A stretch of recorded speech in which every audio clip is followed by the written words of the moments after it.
Hello, ladies and gentlemen, and welcome to another episode of 286 Project with me, Chris Akers. And on this podcast, we talk about arts, culture, politics, sport, and anything worth talking about. Now, today's guest is a chief executive of a charity Unlocked. Her name's Paula Harriott. We're going to talk about prisons and we're going to talk about her life. So please stick around because it's a really interesting story. And we might as well introduce her now. Hello, Paula. Hello, hi Chris. Thank you for having me on. You're welcome. You're very welcome. Lots to talk about, not just your life, but also what you do, and we'll go from there. But like I do with all the guests, you just speak up. Can you please speak about your journey up until this point? What led you up to where you are now? What led me to where I am now, Yeah. where I am now in terms of my life in In terms general. of your life, in terms of being chief executive of Unlocked, yeah. So I think I'm the chief executive of Unlock. So it's Unlock Unlocked, sorry, not Unlocked, UK. yeah. Yeah, yeah. So it's Unlock, and it's a charity that was founded 25 years ago by a group of guys who were coming out of prison. Hmm. So 25 years ago, they got together and they founded Unlock. And they founded Unlock with the purpose to remove I think I was told this, remove the boulders and the stones that are in the way of the path of the person returning from prison to citizenship, to back to join their life.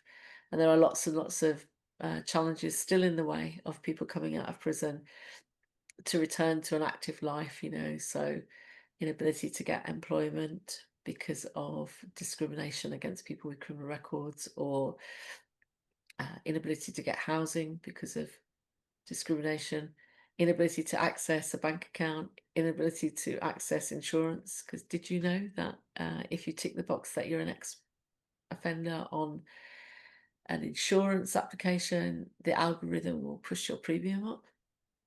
So Oh, there are, restrictions on travel to as a person with a criminal record, um, and also a lot of lack of knowledge about when a conviction is technically spent. So from when it isn't. So when do you need to declare it legally from when you don't? And to whom do you need to declare it? Whether employers are justified in asking or not. There's so much confusion about it because it's such a complicated piece of legislation. So Unlock has a helpline, or we take over 10,000 calls a year from people who can just phone up and say, like, can you help me around this, that, or the other? Anything to do with criminal records. And our website, which is unlock.org.uk, it gets 1.5 million hits a year of people looking for advice and information, which is all on our pages on the website. So there are 12.4 million people in this country with a criminal record. So just pause and think about that. It's not just the 80,000 people who are in prison right now. It's the 240,000 people who are currently on probation, currently, and the 12.4 million people in this country with a criminal record. So this isn't a problem just for a very few people. These problems are for a great swathe of people in our community, and we don't hear about it much because it's very embarrassing to talk about your criminal record, and people want to sort of brush it under the carpet. They don't want to face it because it's not a real welcome home with a mhm. criminal record, is it? People look at you askance, people judge you, people, feel horrified potentially, people are shocked, people, you know, speak bad about people with criminal records. So coming out and talking about your criminal record, declaring your criminal records is a very nerve-wracking thing. And Unlock is here to support people as they do that. So yeah, that's so I'm the chief executive of Unlock. That's the work that Unlock does. I've been the chief executive for just coming to a year. It's my first CEO's job. Um, so it's been it's been an Yeah, education in yeah. itself about what does being a CEO entail, and how can you deliver your vision for an organization. So I've been learning lots on the way. And why I'm suited to the role at Unlock, I think, is because Unlock was founded by a group of prisoners. And 25 years on, I'm the chief executive who also has the lived experience of imprisonment. So I received a um, criminal conviction in 2004. I was in prison till 2008 and on license to 2012. And I went to prison. And it was a devastating experience for me, devastating.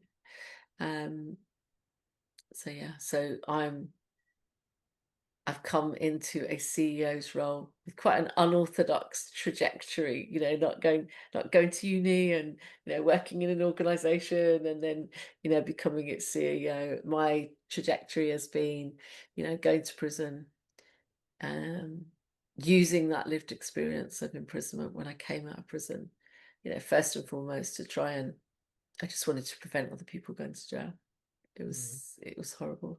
And then using my lived experience in different organizations. So since I came home from prison, I've worked at Changemakers in Birmingham, mm, just doing programs around leadership. And I was an administrator, started as a youth volunteer advisor, then I became the regional manager eventually. And from there, I went to be part of the founding team of Use a Voice, which was a charity that was founded um, by a guy called Mark Johnson. And he was also a former prisoner, and the charity was seeking to make sure that the voice of users in the criminal justice, the voice of people who are in criminal justice was heard, like the users of the system was heard. It was called User Voice, and it still is in existence. And I worked there for 6.5 years as the head of programs, helping Mark develop that organization and building prison councils and peer support programs across the country.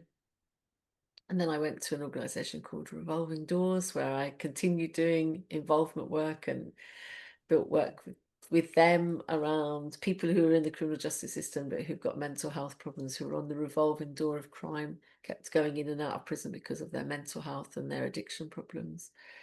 And after that, I spent 3 years there, and then I spent 6.5 years just recently at the Prison Reform Trust, which is where the current prisons minister was the chair of the Prison Reform Trust whilst I was there, James Stewardson, Lord James Stewardson.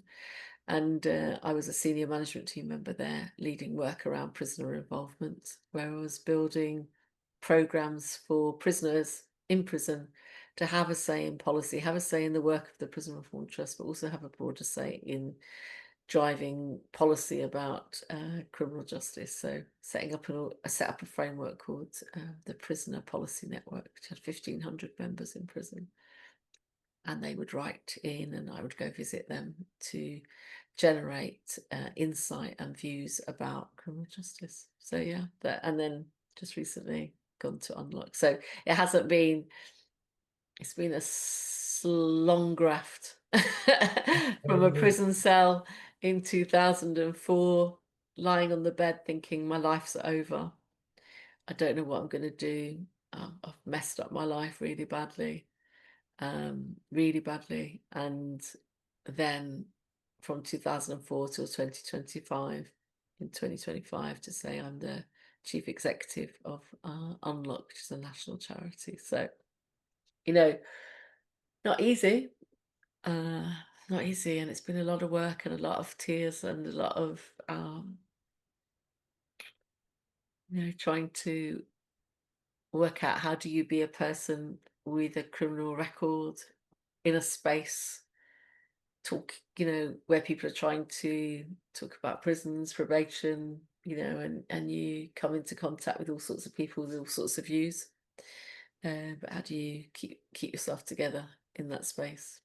So that's my professional journey. And in my Mm, life, I think, coming out of prison after 4 years and having to reconnect with my family, with my children, really difficult, really hard, because I felt really guilty and I knew I'd let them down, and they were angry with me and upset with me, even though they loved me, upset with me and disappointed. And hurt. So having to, on a personal level, having to take responsibility for all of that and to help them and help us to heal and to come to terms with everything and build trust again and build connection and build love between us all over again in a different, stronger way than it was before. So that's been also a really deep piece of work to do. So I often talk now about the long shadow of the criminal record. You know, that having a criminal record casts a long shadow over your life. It's not just the time away from prison. It's not the time, just the time in prison. It's everything that it causes. And there is very little support for people outside of prison to do any of that work. You know, it's hard to get a job. It's hard to find somewhere to live. It's hard to reconnect with people. It's hard to tell people you've got a criminal record, and it's very hard to rebuild your fractured family relationships and be build their trust in you again. It takes a long time, and I would say it's took all of those years that I've just mentioned, Chris, to come to a place where I feel like, oh, okay, things might be able to like breathe, you know, let out some air, because all of it's been about the sort of you know, the harnessing the pain to drive the momentum forward, Yeah. harnessing the pain deep down to go, you know, I've got to fix this. I've got to fix this. I've got to fix this in my personal life. I've got to fix this, you know, in terms of work. I've got to, you know, like fix this stuff. And like it's taken from, I came out of prison in 2008 and it's now 2025. So that is, how many years is that? That's 17. 17 years. It's just 17 years for me to be able to uh, breathe, to go, okay, I think things might be okay. I think we might have got over that as a family. I feel like I might have got over that as a person, even though I don't think you ever really deeply get over it. I might be able to forgive myself a little bit now. Yeah. But it's took a long time. Yeah, indeed. After you mentioned there about you served a prison sentence, what was your what were your thoughts on prison before you actually were I didn't sentenced? know anybody. I didn't know any woman that had ever been to prison before I went to prison. Do you mean what were my thoughts about prison in Yeah, yeah, what general? are your thoughts about it and prisoners in I think general? I think I didn't really give it much thought, to be honest. Do you know what I mean? It's like I don't know the degree to which prison was on my radar necessarily. And I think that's true of most people, isn't it? I think unless you directly, personally know somebody who's been to prison, have supported somebody who's been to prison, you've had a child go to prison or an uncle or a dad, or, you know, like if it's not crossed your life, I don't think it's something that we really deeply think about. I think we just go, oh, bad people go to prison. Like, I'm glad. You know, like, and they don't care what happens to them. They're just like the others that it happens to.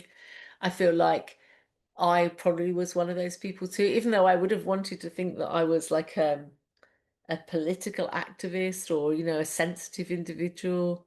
I just didn't really think about it much. I think that's why I think the lived experience is the idea of living through something gives you such a deeper insight. You know, like you probably don't think much about cancer until you get cancer or somebody Yeah, in your yeah, family yeah. has cancer, you know, like it's just something that happens to other people.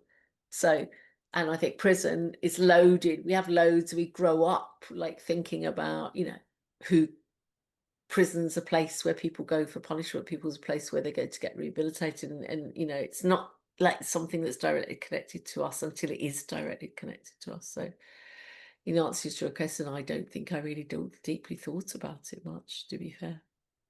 Okay. So when you were in prison, what was that experience like? Because I have interviewed people who have been to prison and spoke to people who've been to prison.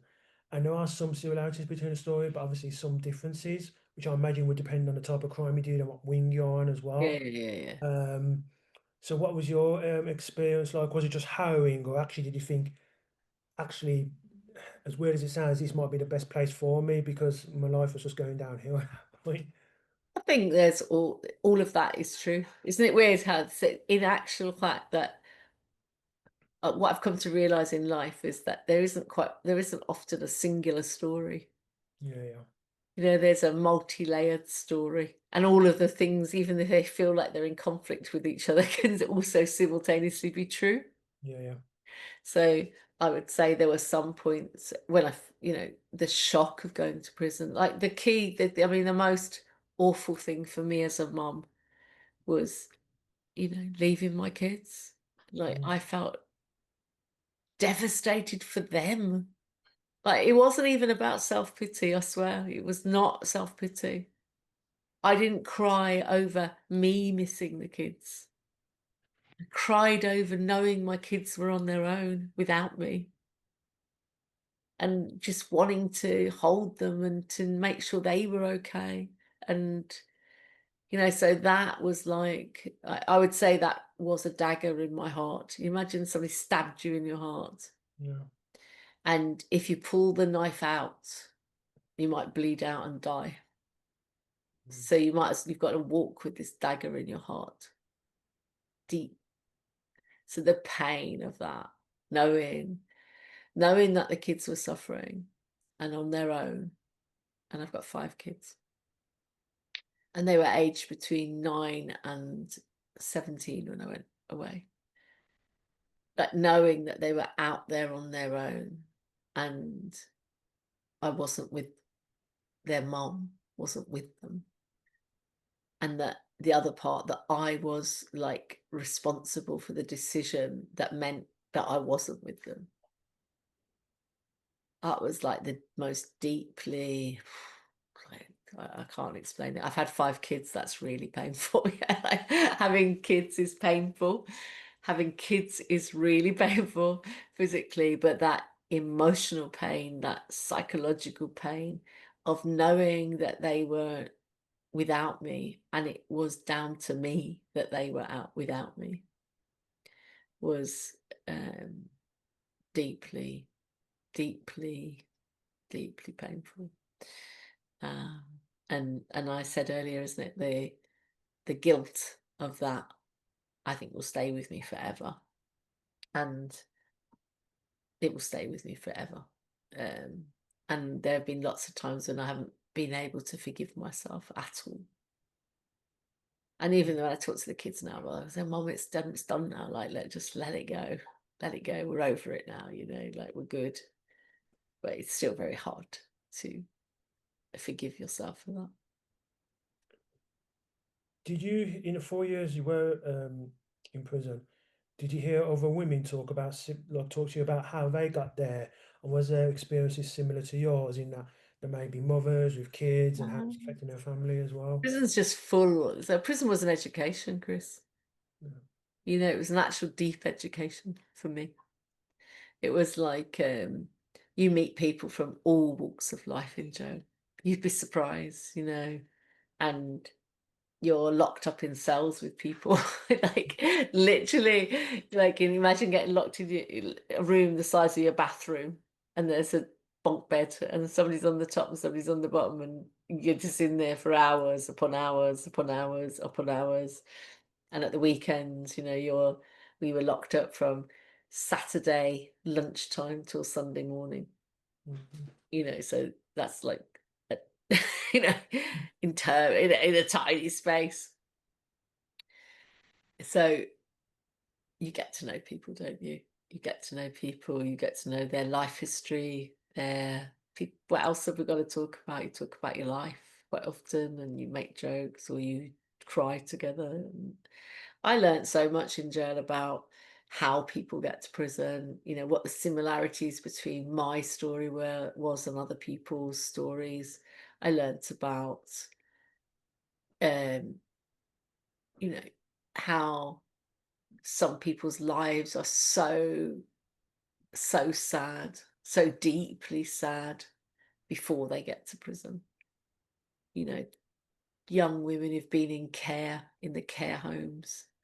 They've been victims of abuse as children and been taken away from their parents to go into the safety of children's homes, and then that cycle of abuse continues in children's homes, and we've heard about that recently, haven't we? In those sort of criminal exploitation stuff in Rotherham.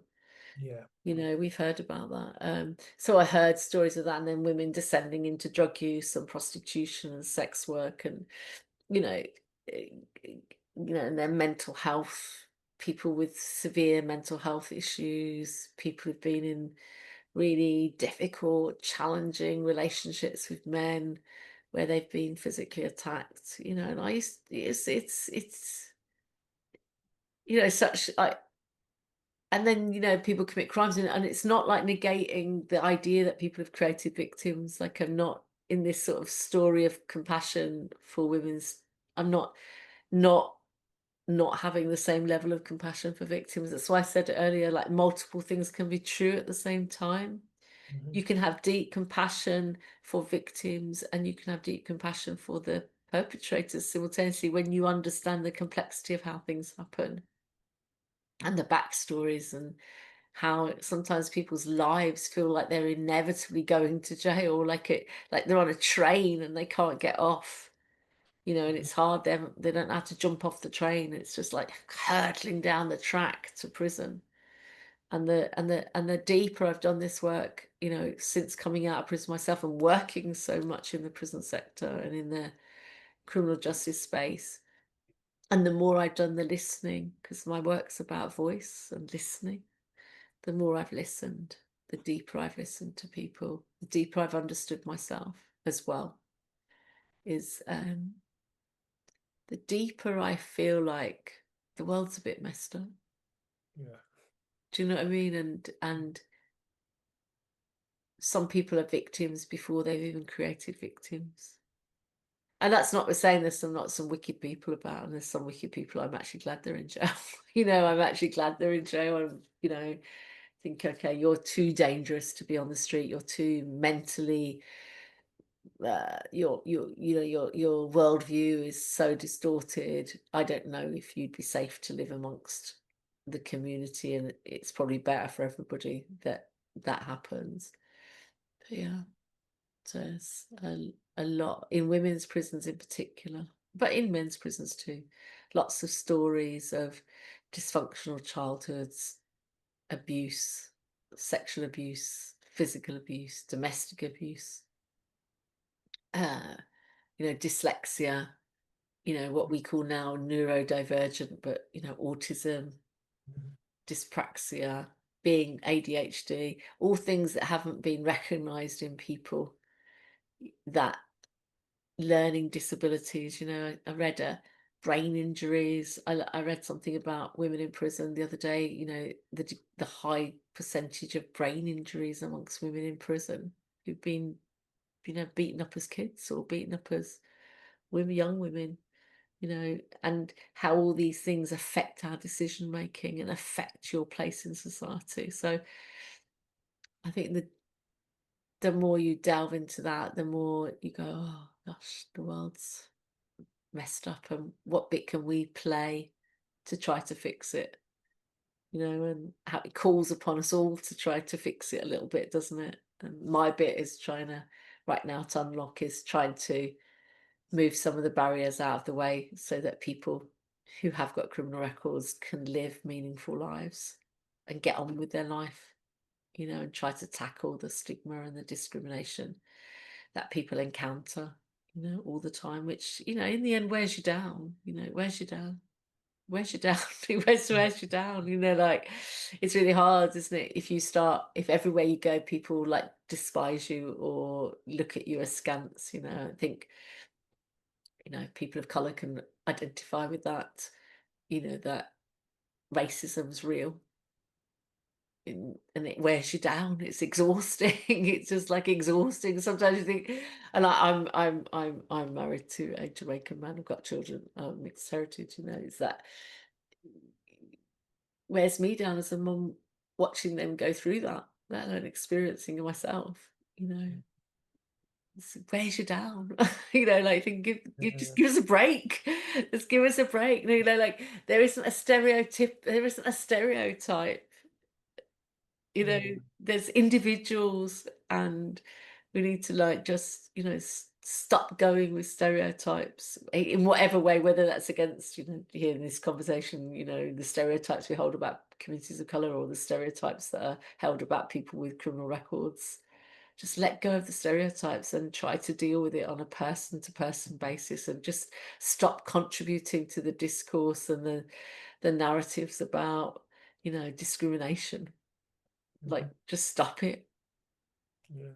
because you're harming people with it. And the harm is real. People suffer because of it. Mm. It's Indeed. not harmless to have discriminatory views. It's powerfully harmful to the people who are in receipt of that energy. Mm. Yeah. Indeed. One question I want to speak to you is, when you went into prison, was there anything in particular that really surprised you? Is there anything in particular that surprised me? I think that, when you get over the fear of it, like, because you're frightened. That's who's wouldn't be frightened to go to prison the first time? It's like stepping into the unknown, isn't it? Mhm. And you think you're going to be beaten up every 5 minutes, and it's all going to be crazy. And and all of that does happen. I'm not saying that that doesn't happen, but what surprised me, I think, was when I got used to it, when I worked out the rules of the game. I think you have to work out the rules of the game in life, don't you? What's the rules of life on the street, and what are the rules of life in jail? When you work out the rules, and you find your place in that, and you navigate to be your key priorities. How do I make myself safe here? Because even though there's officers there, like, actually, you know, they can't control the rules of the game totally. There's the rules of the prison help structure the days, but you have to also find out how the community of prisoners run. So when you work that out and you find your place, I was surprised to find that there's quite a lot of support, peer support amongst people in prison. People, it's not all how it's in my experience. There was friendships that were brokered, and there were support that was offered, human kindness, that sort of generosity. We're all in the trenches together. We've got to help each other. The humanity of anybody, of individuals, does also emerge in those spaces, and people help each other. So that was surprising, and nice to experience, supportive, and yeah, and opportunities to, opportunities. I tried to, like, look at prison in the end, despite carrying this dagger in my heart and sometimes feeling helpless, that I could go to the library and read books. I could go to the gym and get fit. Could go to education. I did all my IT training in jail, which, thank God, because I'm not really of the generation that went to school and used iPads. Yeah, yeah. You know what I mean? Like, I'm the older generation that computers were coming in when I was they came in after I left school. Mhm. So, I benefited from going to education and learning basic IT. I got what's called the European computer driving license in, Oh, okay. Mhm. um, publisher. So now that did help me when I came out of prison to do office space work, because I wasn't, one finger typing and not knowing the basics. So that did help. And that was a good grounding. So the surprising things are that amidst all of that pain, if you can still manage to be strong at the same time as being vulnerable. This is why I say all the time, these things happen simultaneously. We fluctuate between these two identities. So you can be a survivor in those spaces, and you can go, I look around and go, what is there here that I can benefit from? I definitely benefited from the education. I definitely benefited from going to the gym. I had a neighbour, the girl who lived in the cell next to me was called Eve. She was the fittest girl in the prison. She was this young woman, but it was, like, amazing. I think she looked on me as her mum. And like in that position of being the older woman, and she used to knock my door every day after work and say, "Paula, we've got to go gym." And I go, "Oh, Eve, I'm so tired, I don't want to go." And she go, "No, no, we've got to go." And she'd frog march me up. But it was great because I actually came out of jail the fittest I've ever been in my life, and I wish I was that fit again because it was like it felt so powerful to be, tuned in your body. And you can't eat rubbish in jail. I mean, you can eat rubbish, but I didn't. I just was a vegan while I was in prison and ate really healthily, and no alcohol for 4 years, nothing, no drugs, just like very basic food, but nothing that, you can eat enough. And gym, mind, body, spirit type stuff. I went to church loads. I went to church every Sunday. Really, really, really delved into spirituality. I found a lot of comfort in that. So yeah, so mind, body, spirit. That's what I worked on in jail. So you worked on those in jail, but when you came out of jail, did you have an idea or at least a plan of what you wanted to do, or you just No. lost? Not really. I mean, it's really hard, isn't it, to vision your life from a prison cell. I just literally I mean, I was very fortunate, Chris. I was very fortunate in that in the last year of my prison sentence, was released on temporary license. It's called ROTL, release on temporary license, to go and volunteer at a charity. So lots of girls have that opportunity, lots of women have that opportunity. And well, not everybody does, but people are coming towards sort of end of long sentences. And I was at Drakehall Prison in Stafford that had this facility to go out and release on temporary license. And some of the girls go to Stafford and they work in charity shops, McDonald's. But I did plan about. I suppose I did have a sort of plan, which is like, what am I going to do with a drugs conviction? Like, who's going to employ somebody with a drugs conviction? And I did think that people, the drug services, I thought I could become a drugs counsellor or do something like that, to be a drugs counsellor, because I thought drug services are more likely to employ a person in recovery. The criminal conviction, there's lots of people who use drugs get criminalised, so they're more receptive. That's probably a potential avenue for work. So whilst in prison, I did study for a qualification in counselling and psychotherapy, and then when it came to my release, the sort of year that you could go out as a volunteer, or do some paid work, I had written to the Scarman Trust in Birmingham. So Drake Hall is in Stafford, and Birmingham's what's that, about 40 miles, 50 miles, do you reckon? Something like that, yeah. I wrote to the Scarman Trust in Birmingham and I asked if I could be a volunteer there. And the Scarman Trust was in Handsworth, and it was a community organisation that did like community development work in the Handsworth community. And I wrote to the chief exec and asked if I could come and do some volunteering. And bless him, he came to see me at Drake Hall, and he said, "Yeah, you can come." And I started to go out to work in Handsworth. So I used to get up at 6 in the morning. I used to get up about 5:30 in the morning. This is why I said about a long, hard graft to get here. Long, hard graft to get here because it started then. Mhm. Getting up at sort of 5, 5:30, getting dressed, getting to the gate for 6 o'clock to be, you know, was it padded down, body searched, make sure I'm not going out of the prison with anything or bringing anything into the prison. And then I used to have to walk from Drake Hall prison to Eccleshall, which was about a mile and a half. And in the winter, in the dark, these little country roads, I was petrified. Um, walk to catch the bus, then I'd catch the bus from Eccleshall to Stafford, and then I'd have to catch the train from Stafford to Birmingham to New Street, and then I would walk from New Street station to Handsworth, which is not easy, not a small little walk either, is it? Like That's all a the way up walk. Surrey Road, all the way up the hill Oh to gosh. the top of Surrey Road, nearly to the top of Surrey Road, and I'd have to get there for 9 o'clock. So imagine, like, Rather you than me, I tell you. it That's was, this is what I'm saying. It was like, when people say, oh, sometimes people have made comments to me that say, oh, you fell on your feet, Paula.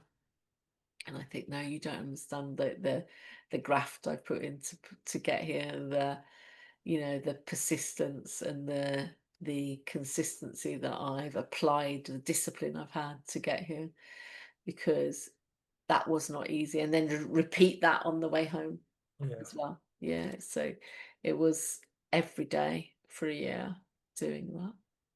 And then I was outed in the press as well, with that made it worse How did that come about being outed in the press? Because because, I don't mean it in disrespect, but because I've read your story, okay. but and yes, it is an interesting story, but I'd read it only recently. I hadn't heard of yourself until then. Uh-huh.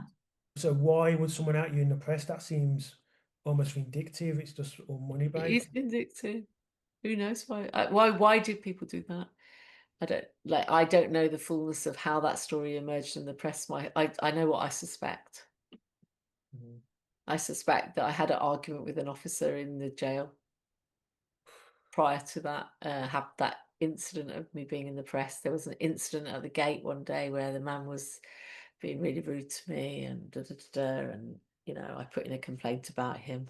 And then a couple of days later, this story emerges in the press of how this prisoner's allowed to go from Drake Hall all the way to Birmingham, and the story was headed in the Sun with a terrible picture of me, like I looked like Myra Hindley in it. People might think I look like Myra Hindley now, I don't know, but it's like it was awful. I was so devastated by the picture more than anything else. And it said drug lag let out to work in Drugs Rife Handsworth, and it was sort of like suggesting that I went to work, and then they followed me. And at lunchtime, I went to a cash point and I leant into this car with tinted windows and gave some money to this black man.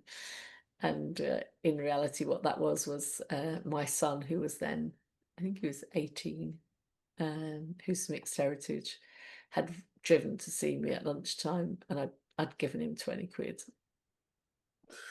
because he was so, but this, it was trying to insinuate that I was doing something I shouldn't be doing, whereas it's completely opposite. You know, I used to, the prison used to give me £3.75 a week to catch the bus, £3.75 a day to catch the bus from New Street Station to Handsworth, but I would always walk and save the bus fare. So at the end of the week, what's 5 times £3.75? So whatever that is, yeah, just under 20 quid in it. And then I'd give some money to the kids.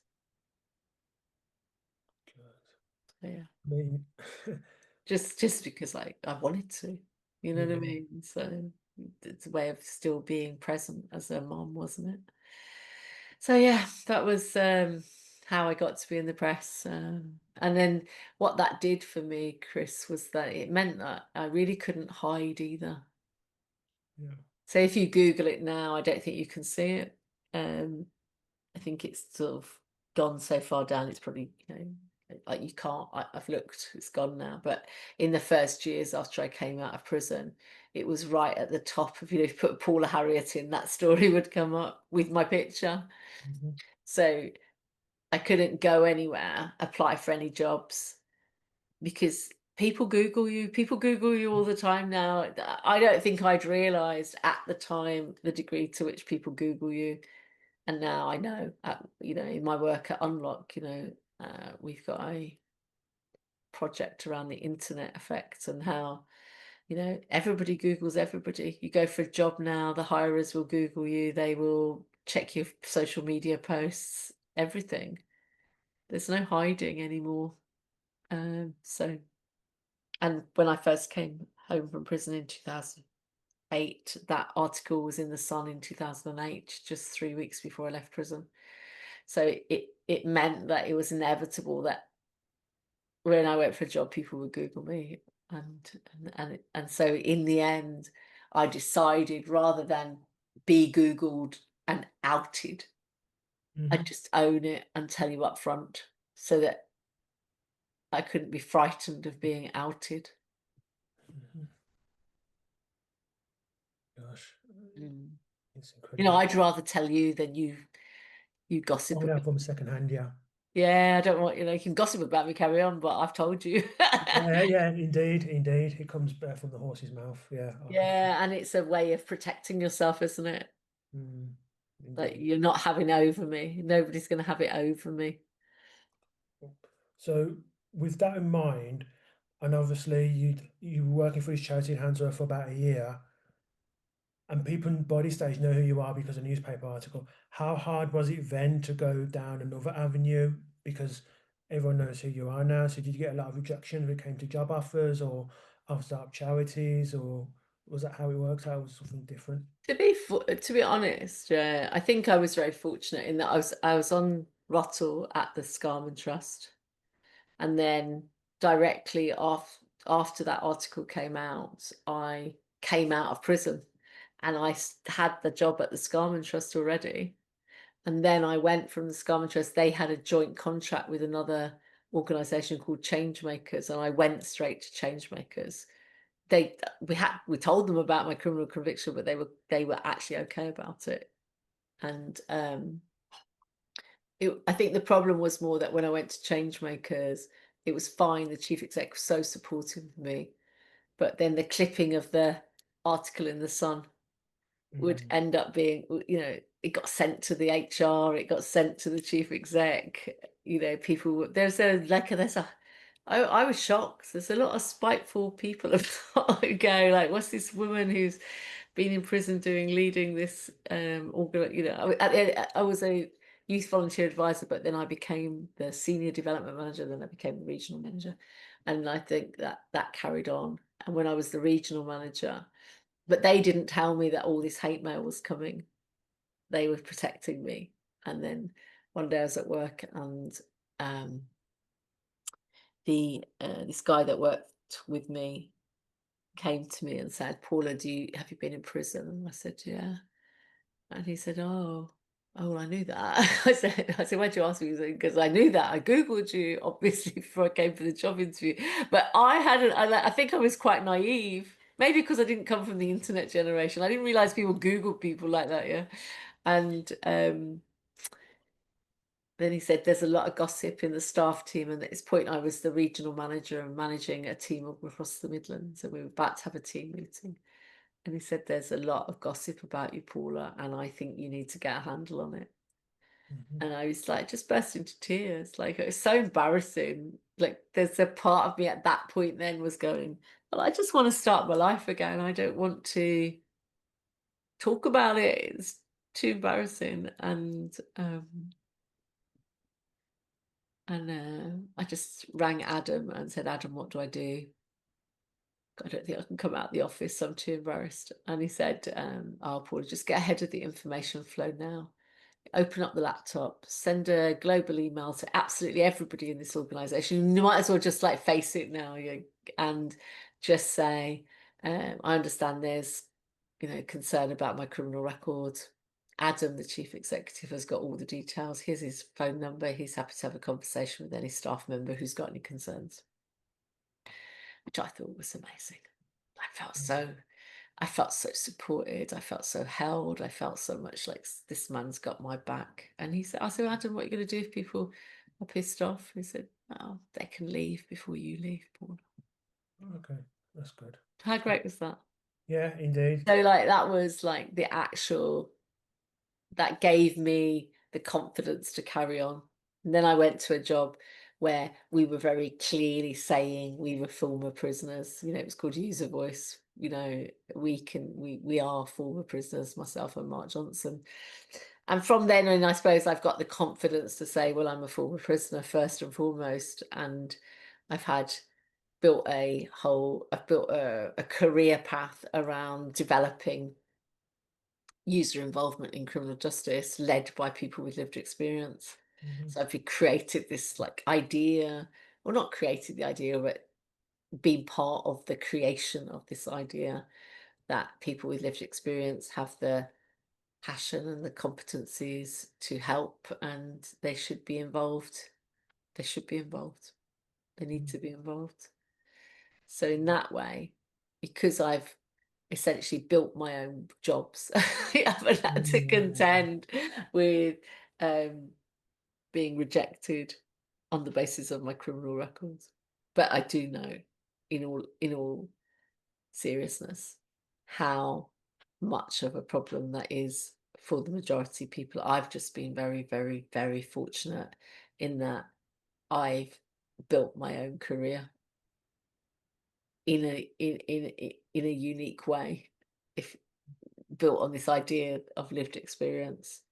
But if you want to go and work in the, I don't know, in a school or in a leisure centre, on the buses as a taxi driver, you're going to encounter difficulties, Mm. and they're Mm. painful.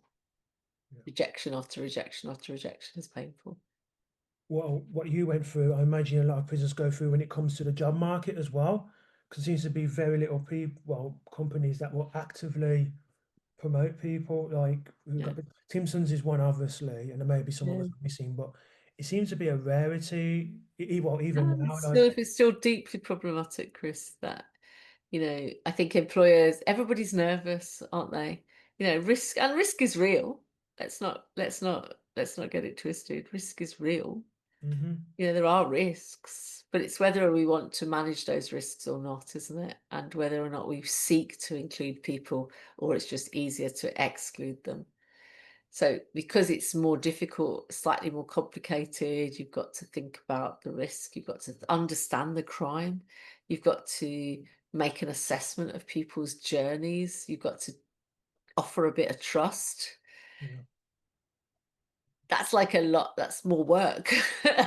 And for some people, I think some people it might be, I haven't thought about it deeply enough. I just go with the automatic exclusion. Some people it might be, absolutely intentional. Like I just don't want to work with anybody with a criminal records. I don't want them in my firm. I despise them. I judge them. I don't want people. That's it. You're out. yeah, Like just you're out. You had one chance and you failed, and you've got a stain on your character, and you're out. And so the job, trying to find work in those spaces is complicated. And our job at Unlock is try to support employers to have policies and practices in place that don't discourage people with criminal records from applying, and create workplaces and conditions in work that make them feel safe too. And the other part is to help people present themselves in the best way with disclosure statements. How do they explain their crime and explain their journeys in ways that make sense to people? hmm And another part of my job is to create awareness of the difficulties, and to try to encourage people to enter into conversations about their attitudes towards people who come out of prison, and what their social responsibilities towards giving people a fair chance to start again might be. yeah, indeed. You were in a prison reform trust I was, yeah. just before you went to Unlock. What are the main things that need to be reformed about prison? Oh God, how long have you got, Chris? Yeah, I was just gonna say that. How long have you got? Yeah. It's such a, I mean, it's all in the press, isn't it? We know the facts, don't we? That there's overcrowding. There are too many people. Our prisons are bursting to the seams. Mm. There's not sufficient staffing. That with so many people in prison, it's creaking. It's creaking with the pressure. Just like the NHS is creaking with the pressure. Yeah. My daughter's in hospital today. She's sitting in a corridor since 8 o'clock last night, and it's what's nearly 24 hours. She hasn't even Oh. got a bed yet. Um, Places, our public services are creaking as well. So this is not making a special case for prisons, but it's making a special case for prisons in the sense that, why are we spending all this money to lock people up if there's nothing good happening behind the walls? And some prisons are doing good work. Listen, I'm not against prison staff. I'm saying it's under-resourced and there's too many people, and we need to reorganize it. And I think the government reviews that have been published recently, the sentencing review, the courts review, they're pointing us to radical changes in the way that we understand the purpose of imprisonment, what we want from it, and how it should be organised. So if you ask me straight away, top things from me, there are many women in prison who don't need to be there. Women committed non-violent. There's so many. Yeah. So let's start with young people. Let's start Mhm. with young people. Yeah. They've been very successful about driving down the numbers of young people who go to prison because they've been diverting them out of the prison system earlier. We need to take that approach to everybody. Like, let's divert as many people out of prison, because I've talked to you about the long-term harm it causes, the criminal record. Let's try and avoid it at all costs. Intervene earlier. Intervene early. I think the answers to prison are sort of outside of prison in a way. They're Mm. like intervene earlier, intervene in schools, intervene in teenage years. Where's the youth clubs? Where's the youth diversion activities? Where's the opportunities? How do we drive people into work and meaningful work? How do we create good housing for people? How do we make our young people be able to look at the waiting list for social housing. How do we create accessible housing? How do we create good qualities of life for people Mhm. so that crime is not appealing? Yeah. How do we treat people's mental health earlier? How do we educate people about drugs? How do we create options for people to get into recovery earlier, into rehabs earlier? That if you did all of that, then we Yeah. Yeah. wouldn't need prisons, because prisons are full of people with lots of issues, and Yeah. it's Yeah. the issues that are driving them into prison. So the answers are outside. So for me, that's where we should concentrate our efforts. And in terms of prison, we should reserve prison for the gravest of crimes. Literally, I think there is a place. I'm not an abolitionist, so to speak. I'm talking about there's a place for prisons, but prisons need to be, then if you're holding people in punishment because they're not safe to be in the community, there's generally something wrong with them. So Mhm. how are we then responding to that? And how are we creating the therapeutic programs that really help? There's a prison called Grendon. It's the only therapeutic prison in the country. It's near Oxford. And I've met people who've gone to Grendon and they have years of therapy.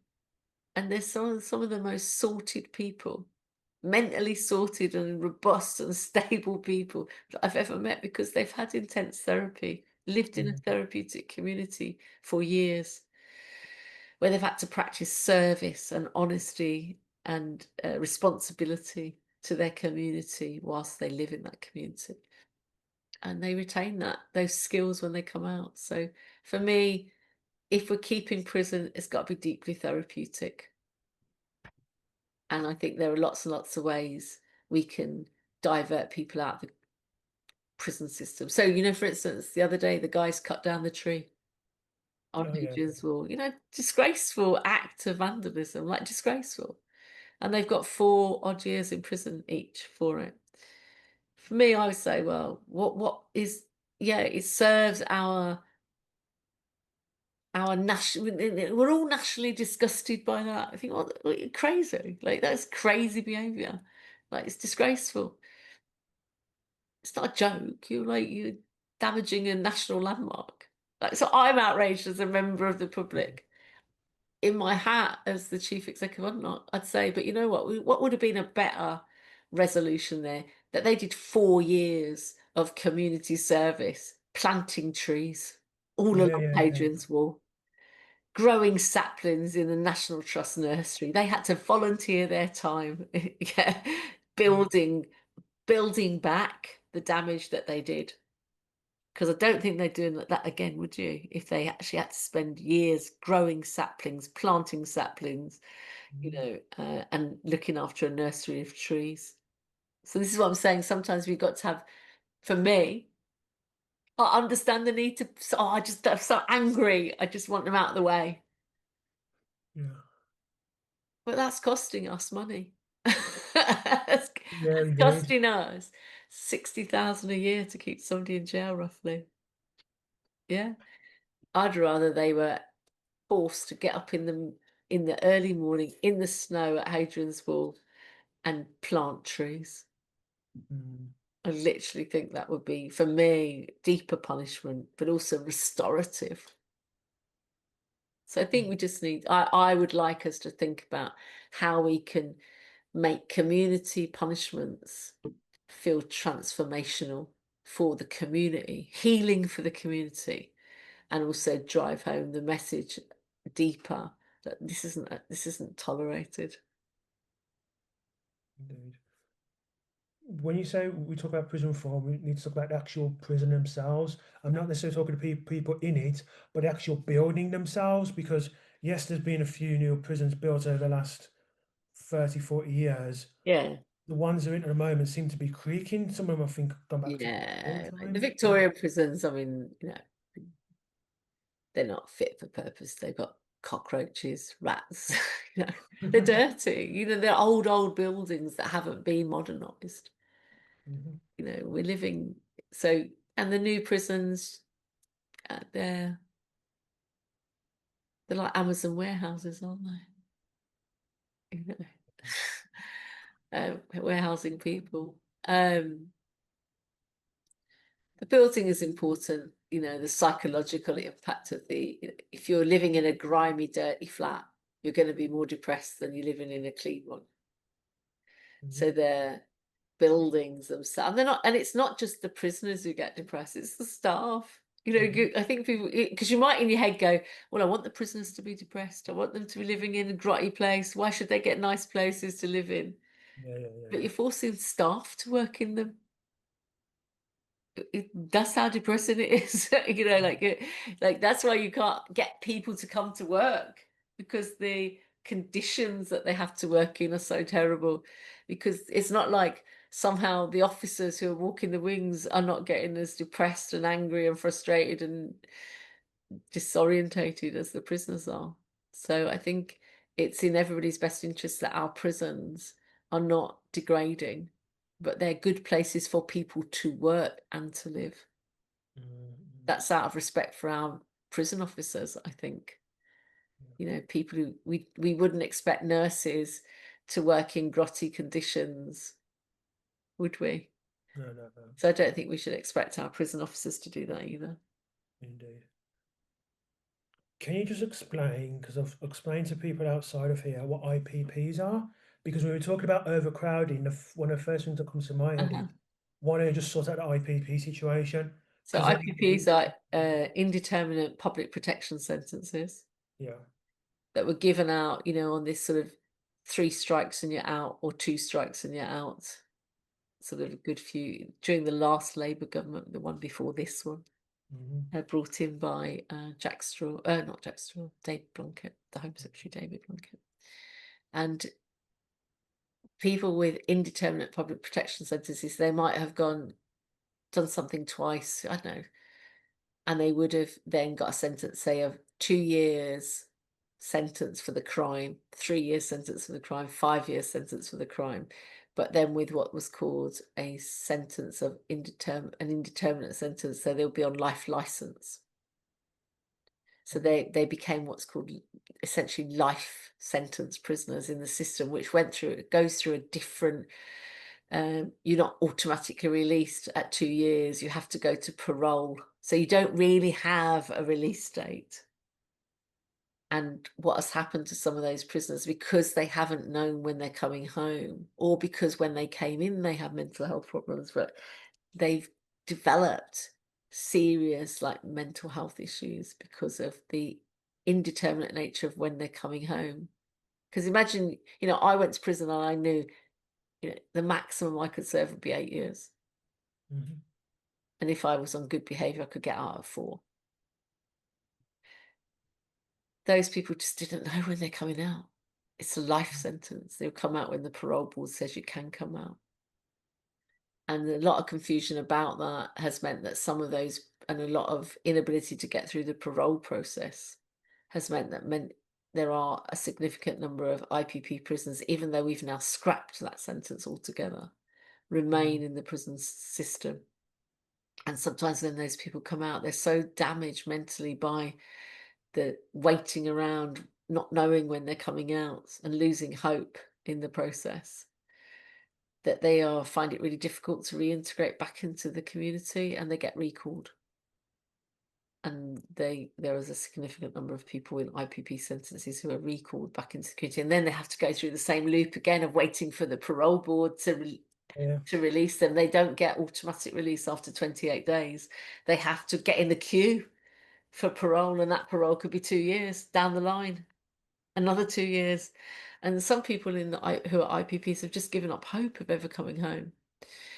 So this is a really important issue. And I know the Howard League is working really hard on this issue. And if there are and there are, you know, campaign groups, UNGRIP, for instance, is a really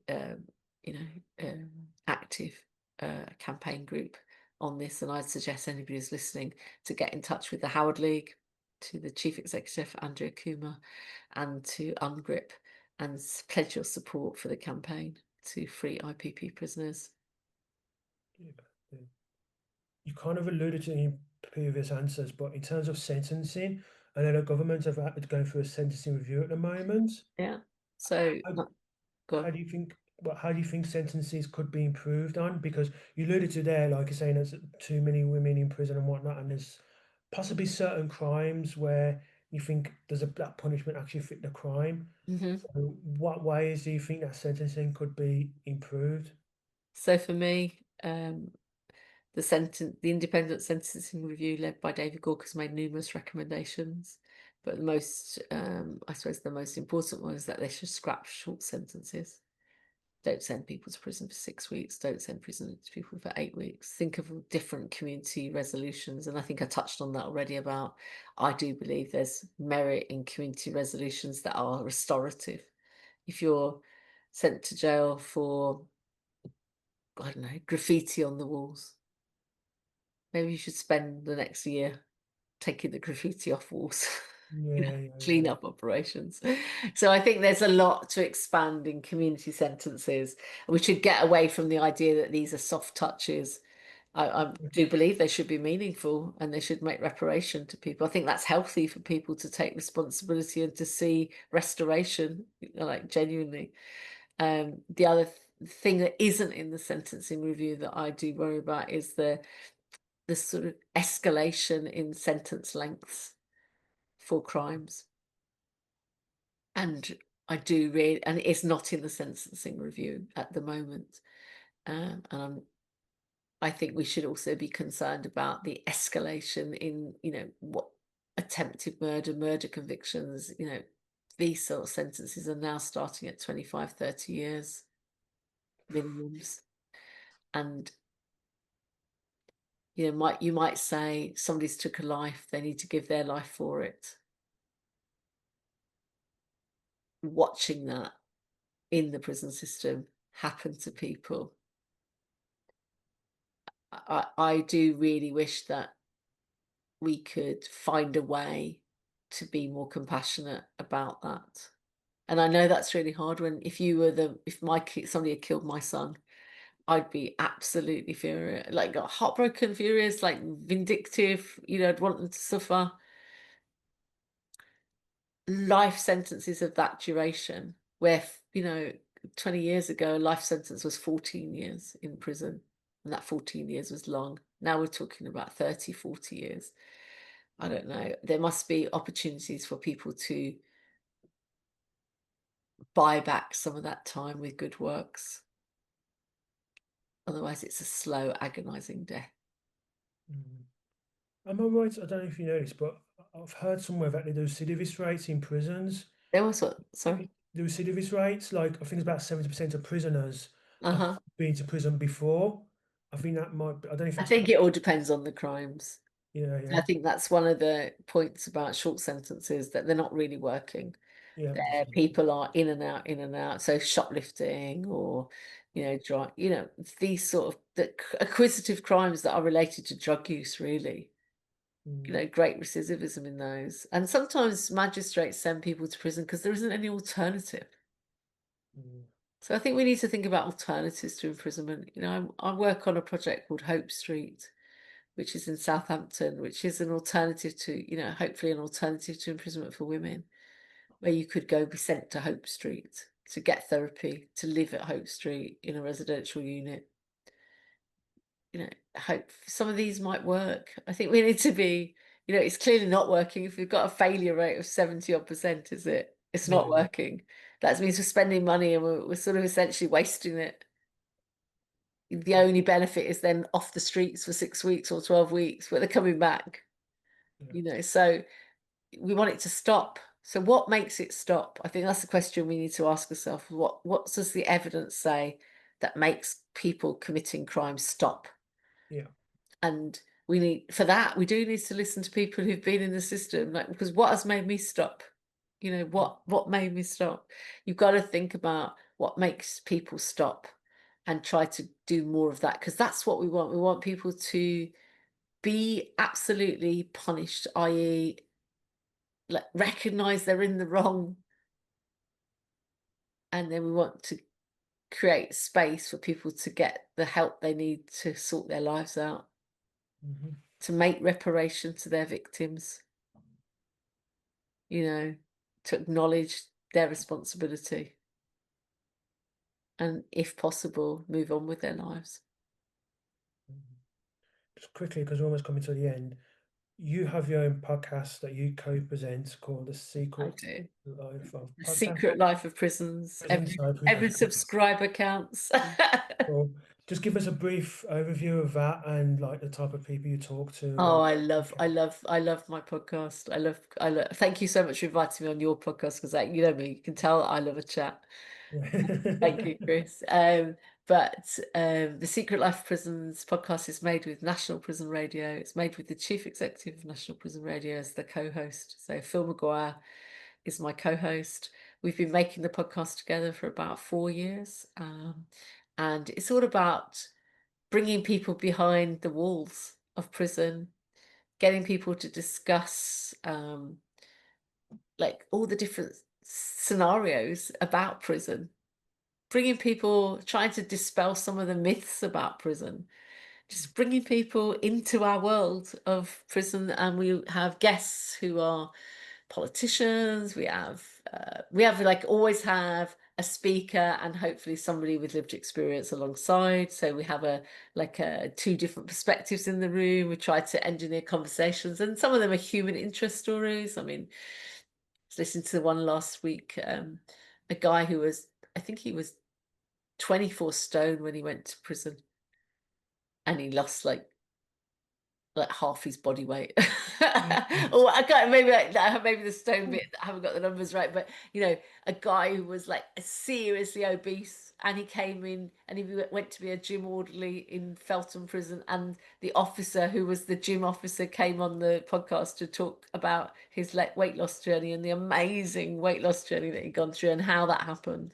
To David Gauke, the former Lord Chancellor, talking about his sentencing review with us. We had Martin Jones, the Chief Inspector of Probation, on talking about probation the other day. And then sometimes just honestly, ordinary people who have people with criminal records who are talking about their journeys through life and their journeys to success or re-entry into the community. So yeah, just trying to make the notion of prison, bringing people who may never have thought about it before, just bringing them into our world so they can challenge themselves about what they think about it. Because, as I said, before I went to prison, I knew nothing about it. So just getting educated about the issues. So when somebody in your office says something, or on the bus says something, or in your family says something about, oh, prisoners or something, you can come back with, well, actually, I listened on the podcast the other day to a really interesting discussion about that point. And I don't think maybe you haven't understood it fully. Because it's a complicated issue. It's emotional as much as intellectual. Talking about prison is emotional. It it's about our fears, it's about our belief systems, about how we respond to harm. Mhm. It's so deeply intertwined into our subconscious that maybe we're not aware of it, and we respond sometimes like without thinking. And what we need to do, if our brain's like a computer, is upload new information, run new programs, you know, so that our responses are more sophisticated. And that's, I think, what we're trying to do in the Secret Life of Prisons podcast, is just have these like really honest, complicated conversations about crime and justice that don't glamorize crime, very clear about responsibility and accountability, but just, yeah, create some space for just some really interesting chats. Yeah, yeah, cool, cool. I'll leave if people want to find out where more information about Unlock, where can I go? They go to the website unlock.org.uk. You can email me at paula.harriott@unlock.org.uk, or you can find me on all social media. Cool. I'll leave a link to Unlock website in the description below. Yeah. It's been an absolute pleasure talking. Oh, thank you, Chris. I've had a few people have talked about on here about prisons, so it's always good to get different perspectives on one subject. So thank you so much for coming into the 286 project. Thank you so much. And I'll definitely be hitting subscribe myself.